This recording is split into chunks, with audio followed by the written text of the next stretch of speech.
Hello दोस्तों, स्वागत है आप सभी का मेरे यूट्यूब चैनल सीडीपी की पाठशाला में। मैं आज आप लोगों के लिए सीटेट ईवीएस की एक क्लास लेके आया हूँ। जो आगामी जो आप लोगों की परीक्षा है सीटेट ईवीएस,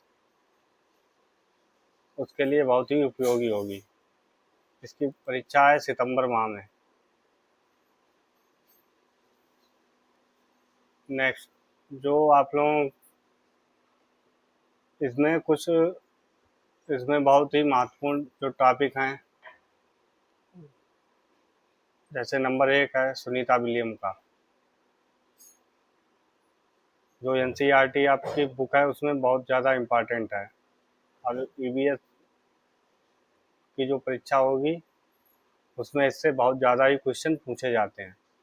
जैसे सुनीता विलियम के बारे में इसमें पूछा जाता है कि अब जैसे इसमें आए कुछ पॉइंट में आए इसमें, जैसे अंतरिक्ष यात्रा।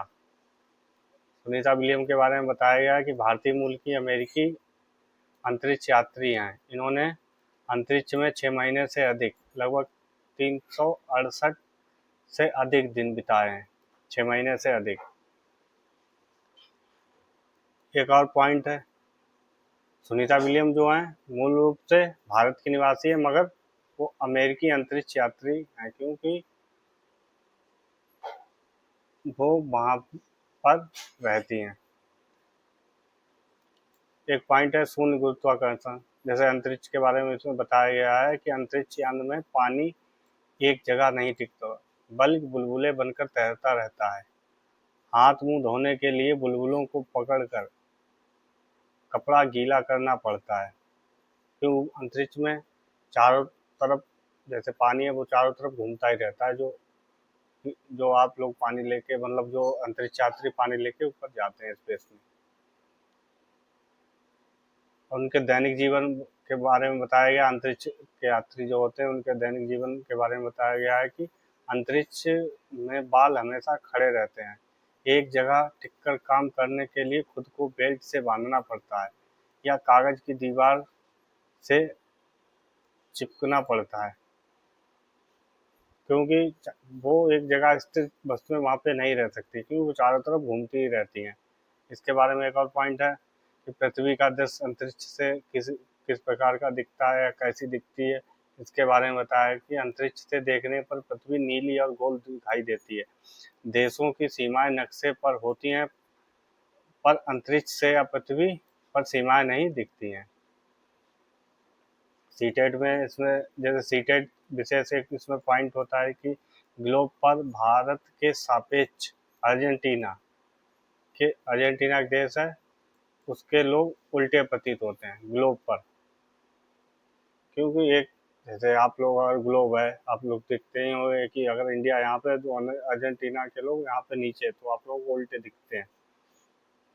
नेक्स्ट, इसमें एक और इसमें तो बहुत ज़्यादा जैसे इसमें बहुत ज़्यादा मतलब प्रभावशाली व्यक्तियों के बारे में बताया गया है कि जैसे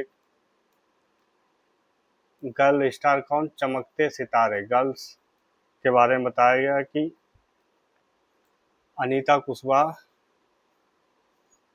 एक लड़की है, उनके बारे में बताया गया। और एक लड़की है सूर्यमणि, उनके बारे में बताया गया।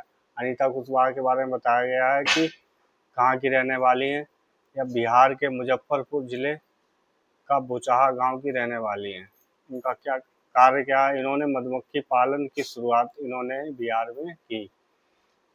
उपयुक्त मधुमक्खी पालन, बिहार में मधुमक्खी पालन का सबसे सही समय अक्टूबर से दिसंबर होता है, क्योंकि रानी मधुमक्खी अंडे देती है। मधुमक्खी पालन कब होता है, अक्टूबर से दिसंबर महीने में। लीची के फूल फरवरी में खिलते हैं, जो मधुमक्खियों को आकर्षित करते हैं। अनीता कुशवाहा के बारे में ये सब पॉइंट बहुत ही इंपॉर्टेंट है। इन्होंने सबसे पहले मधुमक्खी पालन की शुरुआत इन्होंने बिहार में सबसे पहले की। बिहार कहाँ की रहने वाली हैं, बिहार की किस जगह की, मुजफ्फरपुर जिले का एक गांव है बोचहा, वहाँ की रहने वाली हैं। अब आते हैं सूर्यमणि के बारे में। सूर्यमणि के बारे में बताया गया है कि वह झारखंड की जंगल की बेटी है। तोरंग तोरंग के बारे में बताया गया है इन्होंने कुड़ुक भाषा में तोरंग केंद्र खोला। इन्हें कुड़ुक में तोरंग का अर्थ होता है जंगल। कुड़ुक भाषा झारखंड के आदिवासियों की बोली है। कुड़ुक जंगल अधिकार कानून 2007, जो लोग कम से कम 25 वर्षों से जंगल में रह रहे हैं उनका वहाँ की जमीन और पैदावार पर अधिकार हो जाता है। एक कानून बना था, जंगल अधिकार कानून 2007। उसमें उन लोगों को बहुत सी ज़्यादा सहूलियत मिली, मतलब जो लोग वहाँ पे आदिवासी लोग रहते थे उनको, क्योंकि जो 25 वर्षों से जंगल में रह रहे लोग होते हैं उनका वहाँ की ज़मीन और पैदावार पर अधिकार हो जाता है। इसमें आप लोगों को इम्पोर्टेंट पॉइंट क्या क्या याद रखना है, जैसे सूरजमणि कहाँ की रहने वाली है, जंगल में, वो झारखंड की। तोरंग क्या है? तोरंग एक जगह है जंगल में, बीच में उन्होंने एक सेंटर चालू किया, उसके बारे में बताया गया। अब अनीता के बारे में ईवीएस में बताया गया है कि कौन सा एक चैप्टर है, अनीता की मधुमक्खियाँ। जो ईवीएस में एक चैप्टर है उसमें अनीता कुशवाहा के बारे में बताया गया है। और सूर्यमणि के बारे में बताया गया है किसके जंगल। नेक्स्ट पॉइंट, कर्णम मल्लेश्वरी एवं बछेंद्री पाल। कर्णम मल्लेश्वरी कौन है? एक वेट लिफ्टर है। कहाँ की रहने वाली है? आंध्र प्रदेश की रहने वाली है। इनके पिता पुलिस कांस्टेबल हैं। क्षमता 12 वर्ष की आयु से ही भार उठाना इन्होंने शुरू कर दिया था। 12 वर्ष, जब उनकी उम्र 12 वर्ष थी तब से ही उन्होंने वेट लिफ्टिंग का कार्य अपना चालू कर दिया था। मतलब प्रेजेंट टाइम या 130 किलोग्राम तक भार उठा सकती हैं। इन्होंने कुछ रिकॉर्ड, मतलब इनके हैं, जैसे अंतर्राष्ट्रीय प्रतियोगिता में इन्होंने 29 पदक जीते हैं। ऐतिहासिक उपलब्धि इनकी क्या है?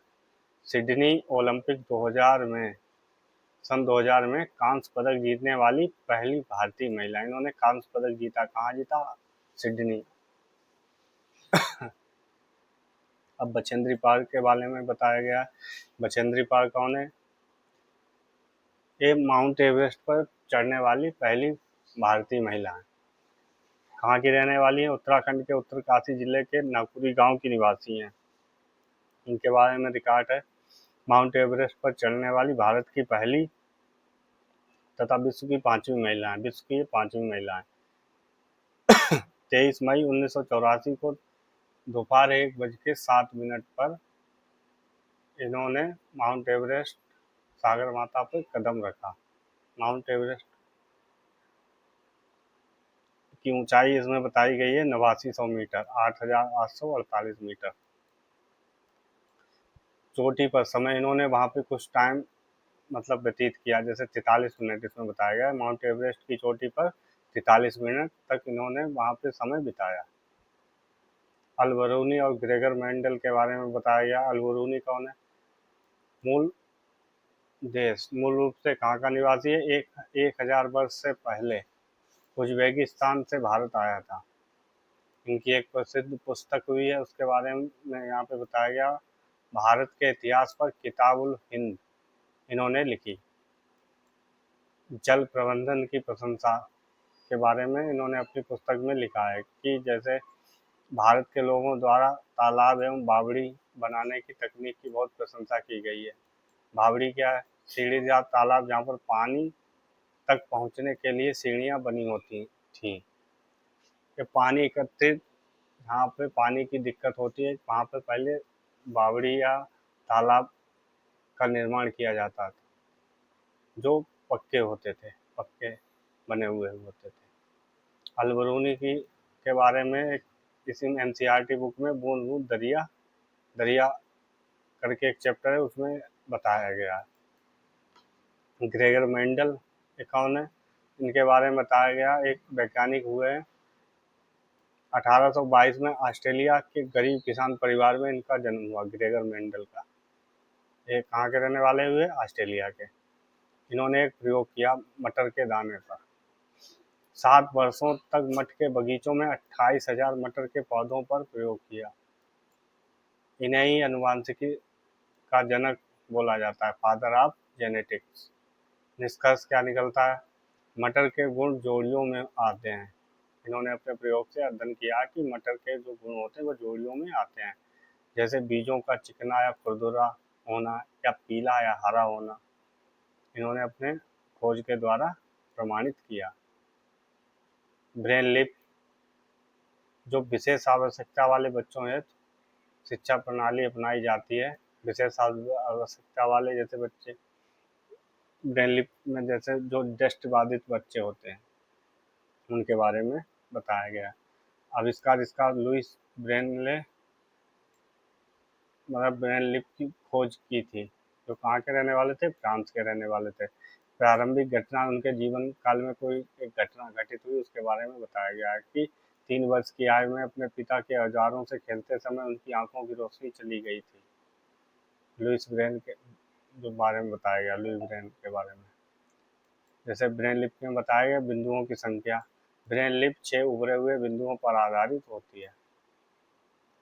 पढ़ने की विधि, मोटे कागज पर नुकीले औजार से बिंदु बनाए जाते हैं जिन्हें दृष्टिबाधित लोग छूकर पढ़ते हैं।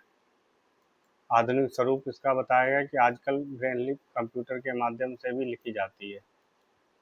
सीटेट में इससे कुछ मतलब पूछा जाता है कि ब्रेन लिप कितने बिंदुओं पर आधारित होती है, तो आप लोगों को बताना है 6 बिंदुओं पर। अब पश्मीना शाल बाद चांगथांग जो लद्दाख में है उसके बारे में बताया गया कि विश्व प्रसिद्ध पश्मीना शाल कहाँ पे बनती है? लद्दाख में।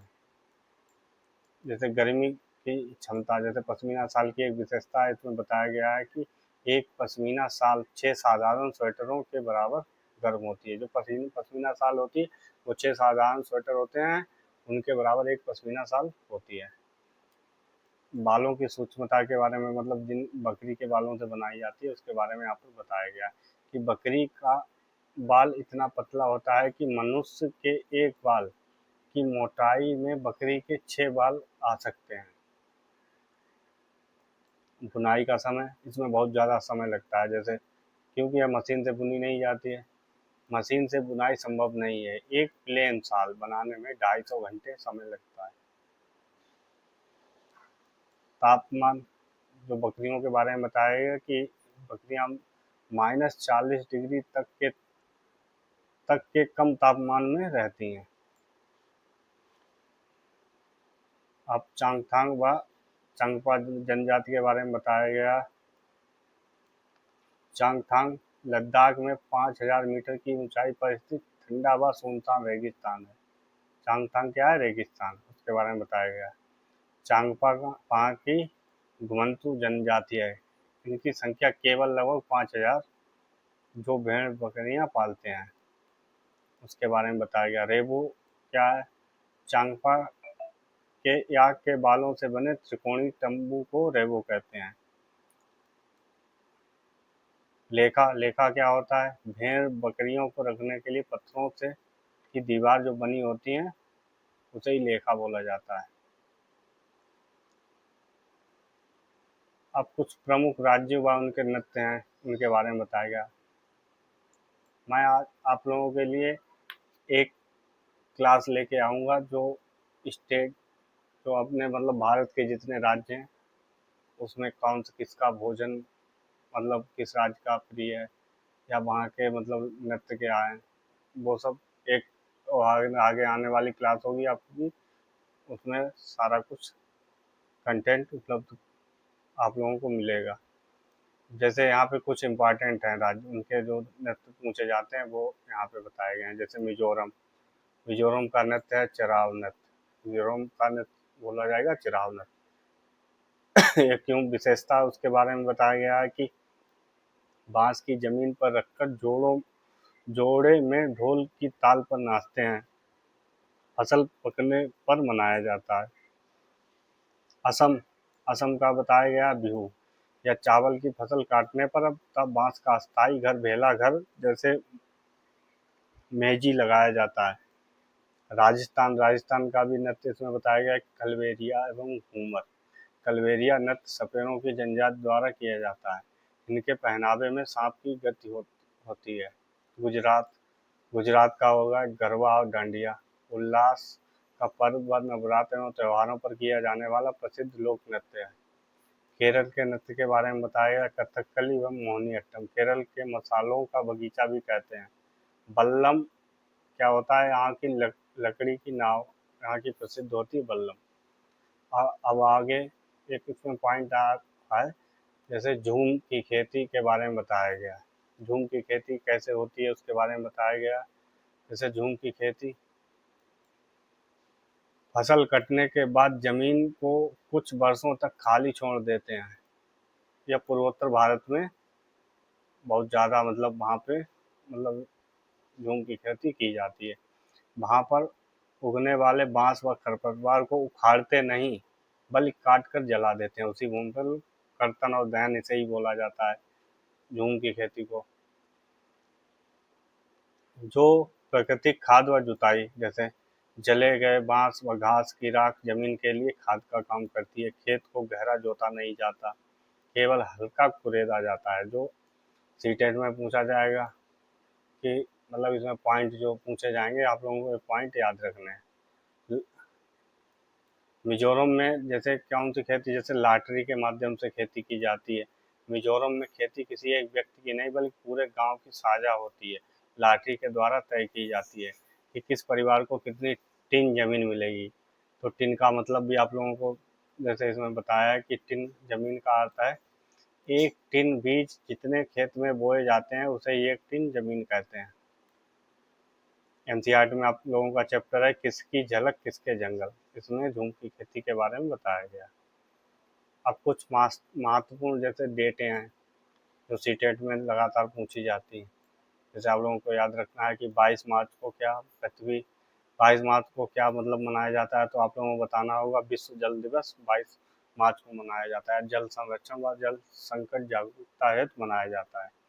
नेक्स्ट 22 अप्रैल को विश्व पृथ्वी दिवस मनाया जाता है पर्यावरण संरक्षण व पृथ्वी की रक्षा हेतु। 22 मई को अंतर्राष्ट्रीय जैव विविधता दिवस। 5 जून को विश्व पर्यावरण दिवस मनाया जाता है। 16 सितंबर को विश्व ओजोन दिवस मनाया जाता है। अब इसमें कुछ जैसे प्रश्न है, जैसे ब्रेन लिपि आधारित होती है 6 बिंदुओं पर आप लोगों को बताना होगा।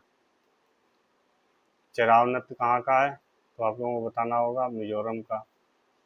पश्मीना शाल की बुनाई में कितना समय लगता है, 100, 200, 500, 250, तो आप लोगों को बताना है 250। कुडुख भाषा में तोरंग का अर्थ है जंगल। अगर आप लोगों को मेरी क्लास अच्छी लगी हो तो लाइक करें, सब्सक्राइब करें।